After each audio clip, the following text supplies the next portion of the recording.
welcome to my channel if you're new here. If you're not, welcome back. I'm Andy. I'm an aspiring first-time author working on, debut novel. So let's get into it.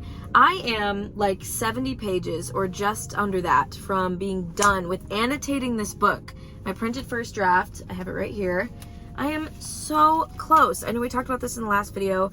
I've got just a little bit of white space left at the end of this monstrosity of sticky notes, and I'm ready to be done with it. When I tell you that I am honestly just itching to get back into it, like I'm sick of making notes, and then even though I still have like 70 pages to annotate, I kind of like know what I'm gonna say. You know what I mean? Like I already know the things I'm gonna need to fix in that last little portion. So I'm ready. I'm ready to get back in. I'm ready to officially start draft 2, to be rewriting and work through this next part of revision. So that's what this vlog is. We are going to finish annotating this thing, and then we're going to get started on draft 2, or maybe I'll save that for another video. Who knows? But here's the plan for the night. You guys know I love a plan. I am about to go get my toes done with my friend who is about to give birth to her first kiddo here soon, and we're getting our toes done as a little treat to her. And so that's number 1. Number 2, I do need to run 8 miles at some point tonight. So, but then we will be finishing this thing, and you guys are gonna come along with me to do that. So I don't know if that'll be here, if I'll go to a coffee shop or something, but I'll check in with you guys when I have cute toes, and then hopefully after I've done the training run that I need to get done. So I'm not really looking forward to running 8 miles right now. It's like 80 something, which is way better. Yesterday it was like 97 here, which was literally too much. I ran on the treadmill, which I try to not do as much as possible because it's not so good for your shins. But I had to yesterday. So it's like 10 degrees cooler today than it was yesterday. So I'm like, okay, I can run outside, but it's still gonna be so hot. It's really humid here. I'm over it, man. I'm ready for the fall weather. So team 65 degrees right here, this girl. So anyway, that's the plan. Let's get to it. Here's the unfortunate update. Yesterday I recorded that intro, and then I went and got my toes done. They look cutie, by the way. I giggled, of course, when they did the exfoliating thing. How could you not? Then I came home and I needed to eat dinner before I went to run because I hadn't eaten and I was hungry, so I did that. And then I was reading my book and got distracted reading my book, waiting for my food to like settle. And so then I read my book for an hour. Anyway, I didn't end up running until 9 o'clock, which for 8 miles means I didn't get done running until 10:30. So all this being said, I did not annotate a single page of my book yesterday, but today is the day that I'm gonna do it. And the plan we talked about yesterday is gonna happen, and we're gonna finish annotating this book so I can move on to draft 2 because I'm ready to move on. Okay, that's my check-in. Right now it's lunchtime. I'm about to go home for lunch from work, and then I have to come back to work a little more. And then when I get out of work, you and me, we're gonna do it. We got this. Hi, it's after work Andy. I just got changed and drove over to Barnes & Noble. I'm gonna sit in their cafe space for a little bit, and we're gonna do this. I know I've said that 3 times in this video, but now it's time to do it. We're gonna finish annotating this book, and I'm really excited. So let's head in there. Will we walk around and look at books that we don't need to buy? Yeah, probably. So you guys get to join in on that too. Lucky you. Okay, let's get in there.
back to my car, where apparently all of the chatty portions of this video are being recorded. So I guess that's just the vibe for this one.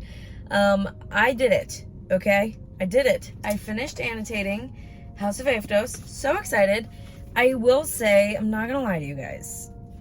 Did I skim the last 25 pages? Yes. Here's why. All of these sticky notes are things that, for the majority, it's staying in the book. The end, what happens in the end is staying in the book. However, what it says and how it's written basically just needs majority rewritten, I think. It's just not quite up to standard for the vision in my head. And truthfully, I wrote the end of the book before I even finished the book. And then I went back and revised it. What is happening? Sorry, I just watched a car almost crash into another car.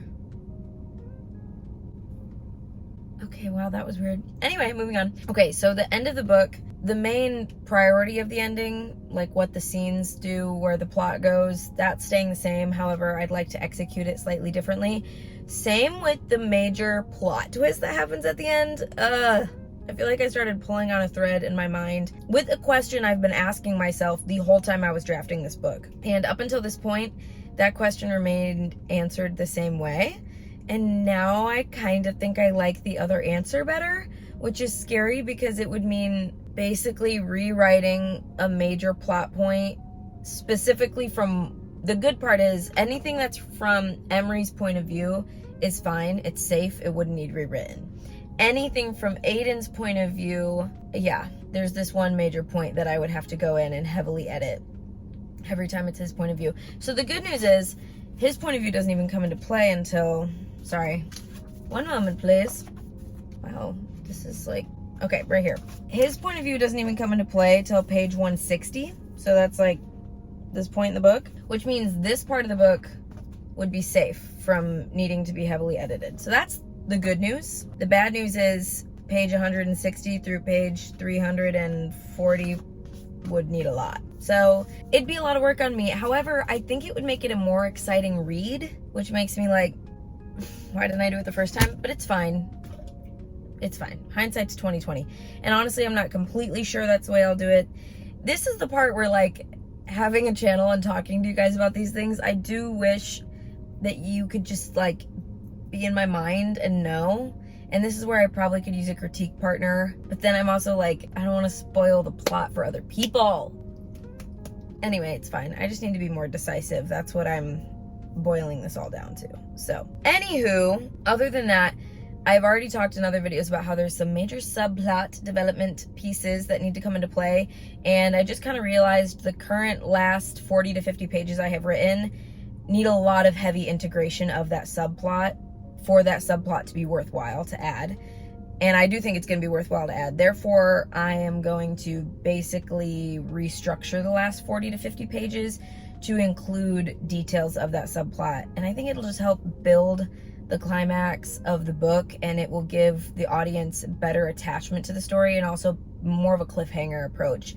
There's a scene I really love that I want to, remember how in one of my videos I talked about how writing a scene sometimes feels like trying on an outfit and you get one element right, but another thing needs totally switched.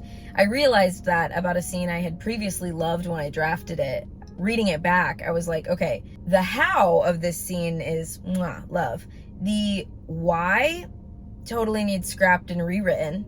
And the kind of where, the setting piece was almost right, but it needs a shift. And the thing is when I change the where and the why, I have to completely rewrite the chapter that comes right before that one as well. So anyway, the total kind of overview I have now that I've finished annotating, and you know, we're looking back over this whole process that I started in July. I was right about feeling like the second half would need less edits than the first half to a certain extent. Basically, I feel like the middle third of the book is beautiful. The first third, I want to change, not a ton structure-wise, but like maybe detail-wise is more so what I mean. Like, it just needs more meat to it. It needs more world building that makes the second half of the book stronger writing. And then the last third needs that as well. So it's almost like the second or the first and the third piece of the book, I need to tie them together better. I think that's the main thing I'm finding error in. The middle portion of the book truly somehow executes that part better. Like, it's like I remembered what the world building was in the middle of the book, and in the beginning and the end, I lost it. You know, sometimes it's just, you relate? I hope it's not just me. Thoughts from the Barnes & Noble parking lot. The other thing, and this is completely unrelated, I feel like I am teetering on the edge of like, how much romance do I want in this fantasy and how much fantasy do I want in this romance? Because it is a romantasy. And it's like, is that going to be a 50-50 blend? Or is it going to be more like a 60-40? And if it's 60-40, who's the 60 and who's the 40? And the unfortunate part is sometimes I feel like that is just my mood. On the day of, I'll be like, I'm feeling that I should make the romance the driving plot. And then on other days, I'm like, that's not the point of the series. So don't do that. Which that makes logically much more sense. But I'm also just, I love a romance, you know? I love it. I do think I need to make that decision though prior to going into rewrites, because that will totally influence the tone and direction with which I rewrite and add scenes. Oh, the other thing I wanted to mention to you guys, this is a subject shift, so hang with me here. I found the My Lady Jane book in there. I showed it to you guys. I'm so deeply upset that season 2 of that show is not happening. So I hope that there's other people out there grieving that with me. I did sign a petition this week. I don't know if that'll do anything, but I saw a petition to maybe get it back, and I signed that so fast. My name. I want it. I miss it. I love it. So sweet. I really want to read the books also. There's 3 of them, and honestly, I just didn't feel like I could swing the $45 today that it would take to buy all of them, but they look so good and so funny. They are a little more young adult than I realized. I think the show made it more like adult or new adult kind of vibe. And the books are definitely, the first one is by Harper, like printed by Harper, but the second 2 are Harper Teen. So I was like, oh wow, a lot more young adult than I thought. Anyway, I still want to read them though. That doesn't stop me. That doesn't make me not want them. I still want them. I just don't want to spend the money. But I will. Inevitably, I will. I just didn't today, because how would I explain that to my husband? I need to like have him with me so then I can be like, ooh, a little treat. Or our anniversary's coming up. I could tell him I want those. That is what I shall do. Anyway, those are my thoughts right now. Honestly, I think I'll have a lot more to say and a lot more just decisions that I've made and things once I get into draft 2, and that'll be the next video I've decided is really jumping into that and starting the revision process of rewriting and editing this thing from the ground up, really. I'm really excited for that. I hope that my thoughts are a little more organized, a little less scattered. I feel like normally I'm like pretty articulate with what I'm feeling, but honestly, right now, I think it's just that my brain has been so exhausted from literally picking this thing to pieces that now I'm like, okay, time to take off the pull it apart hat and put on the build it back up hat. And I think that transition is what has me feeling fried. So it's fine. I'll probably take a week off of this. My goal was to get this done before September 1st. And ladies and gentlemen, there's no way you can read my watch, but it is August 29th. So Sunday is the 1st, and I made it. So I'm going to take from now until maybe a week from now, next Thursday, and not touch it, not think about it. And then I'm going to dive back in. And we are going in full speed ahead, because if I want this project to move ahead on the timeline I have discussed and envisioned and hoped for, then I really need to get a fire under my butt and maybe start setting more firm deadlines for myself. I did realize that one of my favorite coffee shops is actually open an hour before I have to be at work. And I realized one great thing I could do is start going there at least one day a week before work. Because I do feel motivated in the mornings and like ready to go. I just am bad at getting out of bed, except on Wednesdays, I have been going on a walk with my friend at 6 a.m. every Wednesday, and she's moving away. Sad. So I'm gonna replace the walk, I think, with book time. And I'm already in the routine of getting up early, so it shouldn't be too much of a mental shift in terms of sleep schedule. It'll just be what I'm doing with that time when I'm awake. So maybe if I'm lucky, I'll get myself to the point of doing it twice a week. That would be pretty productive of me. I do also think after this marathon, I'm gonna have so much more time after work. It's been really hard as our mileage has gotten higher to stick with working on this book after work, because I feel like I get out of work and I have to run, and that takes an hour or more, and then I have to make dinner, and then I need to shower, and by that point it's like, 9:30, and I just want to read a book and go to bed because I'm an old woman. So anyway, those are my thoughts. I hope you guys enjoyed this video and are excited to jump into draft 2 with me. I appreciate all your love and support on this project. Thanks for watching, and I'll see you guys next time. Don't forget to like, subscribe, and comment, and I love you all very much. Mwah. Bye.